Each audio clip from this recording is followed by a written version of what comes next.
All right. Let's jump into this article you sent over, Huh. Accelerating Organizational Transformation Yeah. by Rajan Kalia and Jyoti Banerjee Yep. in partnership with Culture Credo. Mm-hmm. I know you're really interested in how companies adapt, especially in a world that seems to constantly throw us curveballs. Absolutely. So this article kind of dives right into that. Yeah, it really does. How organizations not only survive, but thrive Right. in this kind of crazy world we're in. Exactly. So one of the things I found interesting right off the bat Okay. is this idea of shifting from a VUCA world to a BANI world. Yeah. Can you kind of break that down for me? Sure. What does that even mean? So VUCA stands for volatile, uncertain, complex, and ambiguous. It's Right. been this kind of popular term. Yeah. The authors are arguing that it's shifted Okay. to a BANI world, which is brittle, anxious, nonlinear, and incomprehensible. Okay, so Like, think about it. Like, this Yeah. VUCA was like navigating a choppy sea. It's tough, but you can still, like, chart a course. BNI is like sailing through a sudden storm. Mhm. Things can break really quickly, and the future is murky. got it. The old maps don't work anymore. Yeah, and I feel like that's kind of what a lot of companies are going through these days. Absolutely. So how do you transform an organization Yeah. when the ground is constantly shifting? So the authors say it all starts with purpose, Okay. and not just any purpose, but one that truly resonates Mhm. with everyone in the organization. I feel like that's super important Yeah. because if you're just reacting Yeah. to the latest crisis all the time, Yeah, you're just constantly in this reactive mode. right, and you're never going to make any progress. Right, you're never going to move forward. You're just kind of treading water. Exactly. So this Yeah. purpose you're saying is like an anchor in the storm Exactly. that people can kind of grab onto Yeah, and say like, okay, this is why we're doing what we're doing. that's right. They use Patagonia as an example. Yeah, they do. Their commitment to saving the planet is really Yeah, ingrained in their culture, it really is. and it informs every decision they make. Totally. It's like when you're working on something you really believe in, Mm-hmm. you're willing to go the extra mile. Mm-hmm. But what about companies where Right. that sense of purpose isn't so clear? Right. Where do you even start? So the article lays out these 4 accelerators Okay. that organizations can use to kind of drive successful transformation. Accelerators. Okay, I like that word. Yeah. Tell me more about these. So the first one is co-creation and organizational alignment. Okay. And it's essentially about getting everyone on board Well, with the changes. so not just from the top down. Exactly. Not just top Yeah. down. It's Mhm. about getting everyone involved. So it's more like Yeah. involving everyone in the process Exactly. instead of just saying like, Yeah. this is how it is, deal with it. It's like building a house, Yeah. right? You wouldn't just want the architect Right.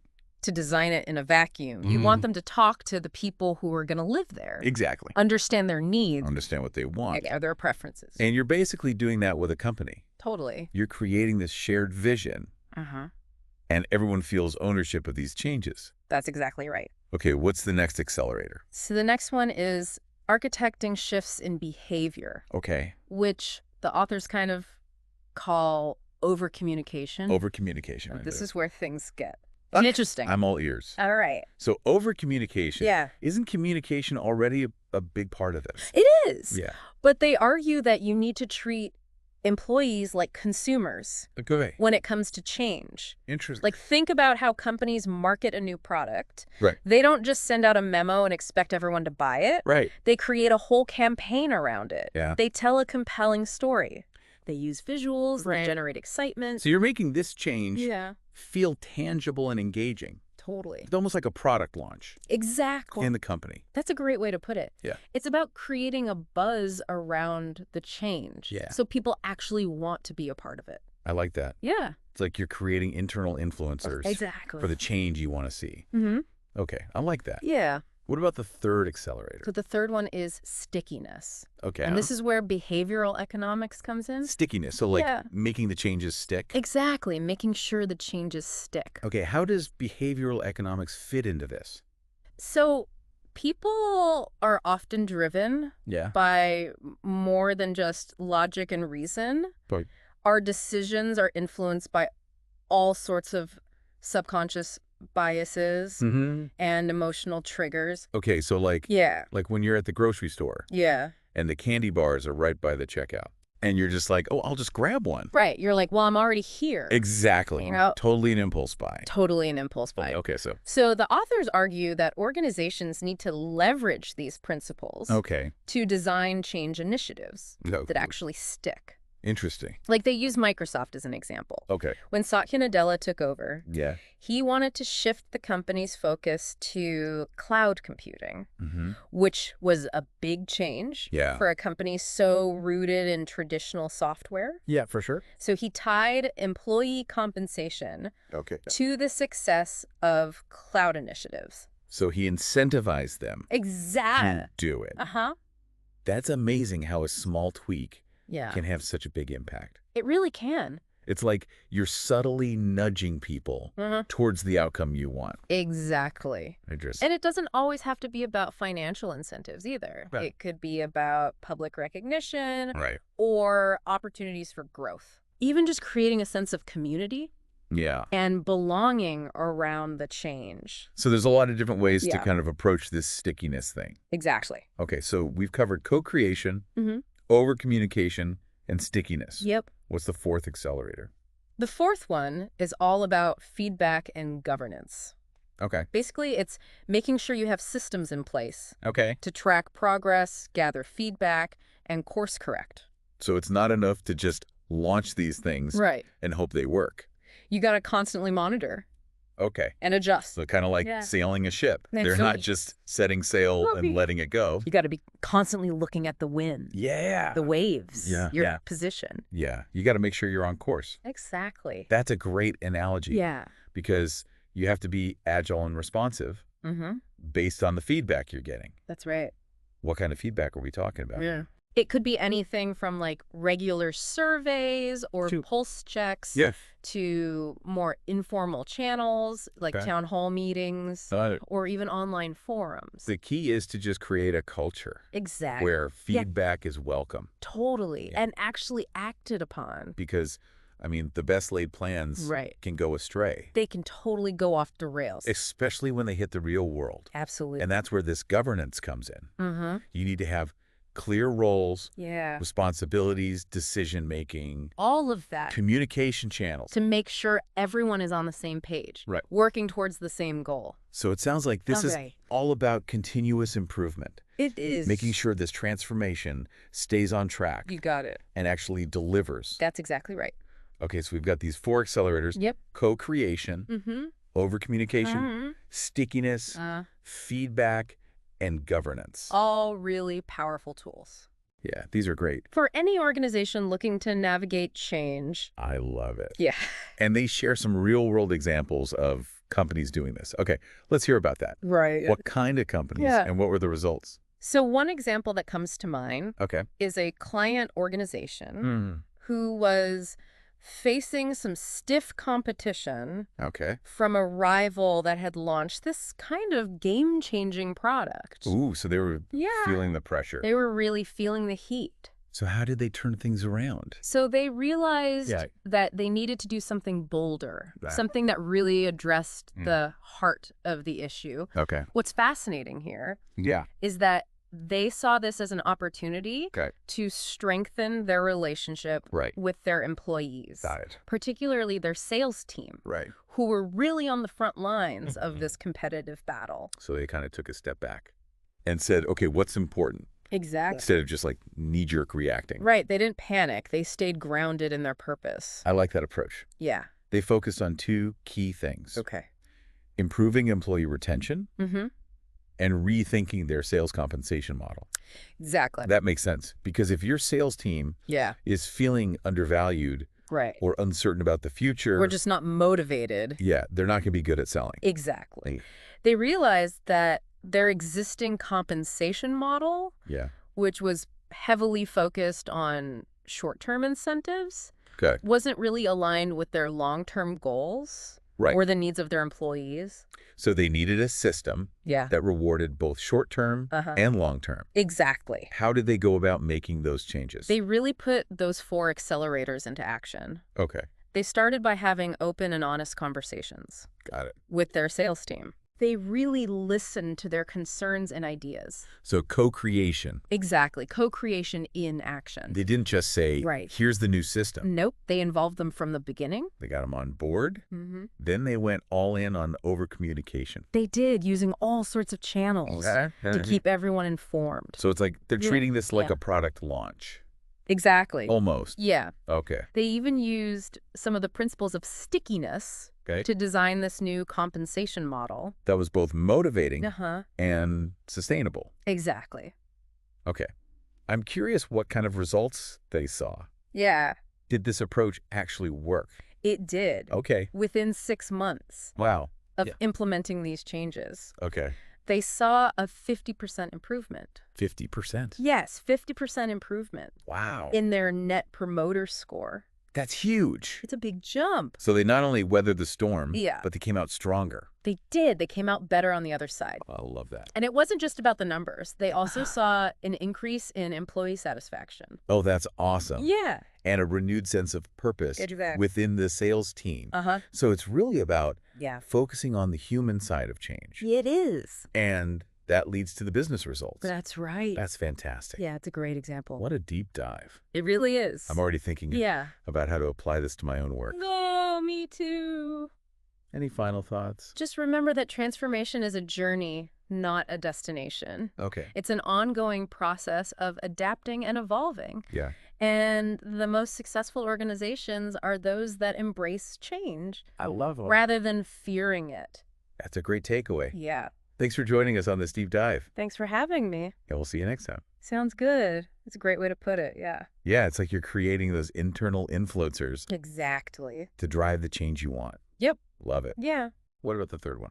The third one is stickiness. Okay. And this is where behavioral economics comes in. Okay, stickiness as in like making the changes stick. Exactly, making sure they stick. Okay. How does behavioral economics come into play here? So, you know, people are often driven by more than just logic. Right. Our decisions are influenced by all sorts of things, like subconscious biases and emotional triggers. Okay, so like at the grocery store, when they put the candy bars right by the checkout. Exactly. Just like, oh yeah, I'll just grab that. Right, like, well, I'm already here. It's an impulse buy. Yeah.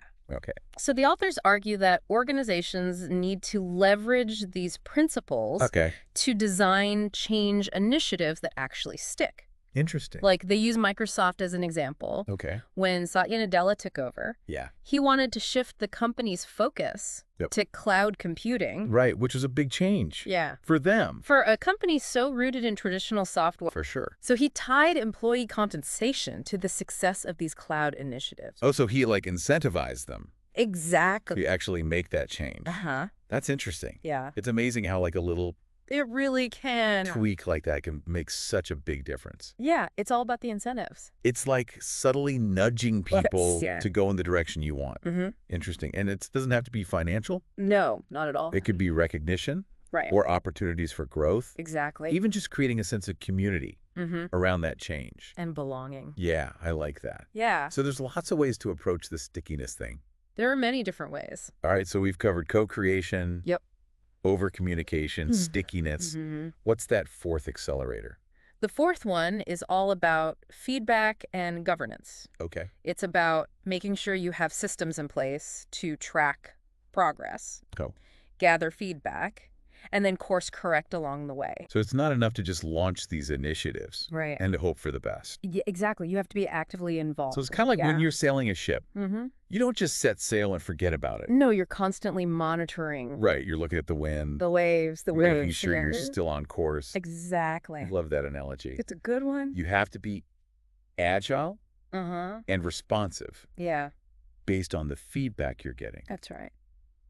What kind of feedback are we talking about here? So it could be anything from like regular surveys, pulse checks, even more informal channels like town hall meetings or online forums. Got it. It's all about creating a culture where feedback is welcome and then acted upon. Because sometimes even the best laid plans can go astray. They can totally go off the rails. Especially when they hit the real world. Absolutely. And that's where governance comes in. you need those clear roles and responsibilities. You need that structure, those decision-making processes. Communication channels. So that everybody is on the same page. Working towards the same goals. Exactly. So it sounds like this fourth accelerator is all about continuous improvement. Making sure that transformation stays on track. It does. And delivers those outcomes. You got it. Okay, so we've got these 4 accelerators, co-creation, over-communication, stickiness, and feedback, and governance. Oh, really powerful tools. Yeah. For organizations to navigate change. I love these. Yeah. And they actually share some real-world examples. They do. Of companies putting this into practice. Yeah. So let's hear about those. Yeah. What kind of companies and what were the results? One example that comes to mind is a client organization that was facing some stiff competition from a rival who launched like this game-changing product. So they were feeling the pressure. They were really feeling the heat. They were in a tough spot for sure. How did they turn things around? You know, did they try to copy the competitor? Right. They realized that just wouldn't be enough. Okay. They had to address, like, the root of the issue. Okay. And it's fascinating because they saw it as an opportunity to strengthen their bond with their employees. Okay. Especially their sales team, who were really, you know, facing that competition head on. So instead of just panicking, they took a step back. Exactly. And they looked at the bigger picture. They stayed grounded. Yeah.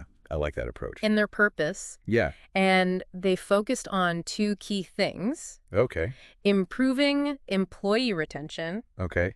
And rethinking their sales compensation model. Okay, that makes sense. Yeah. Because if your sales team isn't feeling valued or motivated, they're not going to be very effective. They're not going to sell anything. Right. Their existing model was very focused on, you know, short-term incentives, which wasn't aligned with their long-term goals or their employees' needs. So they needed a system that rewarded both. Exactly, both short-term and long-term. So how they go about doing that? You know, they used those 4 accelerators. Okay. They had open and honest conversations with their sales team. Got it. Really listening to them, getting their ideas. A co-creation? Co-creation in action. Yeah, they actually brought them in. They brought everybody in. Okay. And then they went all in on over-communication. Okay. Using every channel they could. Wow. To keep people in the loop. So it was like they were treating it like a product launch. Exactly. Almost. I like that. They even used some principles of stickiness to design that compensation model. That was both motivating and sustainable. Exactly. Okay, I'm really curious. Yeah. What kind of results? It worked within 6 months. Wow. They saw a 50% improvement. 50%? Yeah, 50%. That's incredible. In their net promoter score. So they not only weathered the storm. They weathered the storm. But they came out stronger. They came out better. That's amazing. On the other side. I love it. And it wasn't just about the numbers. Okay. You know, they also saw a big increase in employee satisfaction. That's awesome. And this renewed sense of purpose within their sales team. So it's really focusing. It really is. On that human element of change. It is. That drives those business results. It does. What a great deep dive. Yeah, it's a fascinating article. I'm already thinking about how to apply this to my own work. I know. Lots of great takeaways. Any final thoughts? You know, just remember. Transformation is a journey. Right. It's not a destination. It's this ongoing process. Yeah. And those organizations that really embrace that change instead of fearing it. I love that. Are the ones that succeed. That's a great takeaway. Yeah. Thanks for joining us on this deep dive. Thanks for having me. You'll see you next time for another insightful exploration. Sounds good.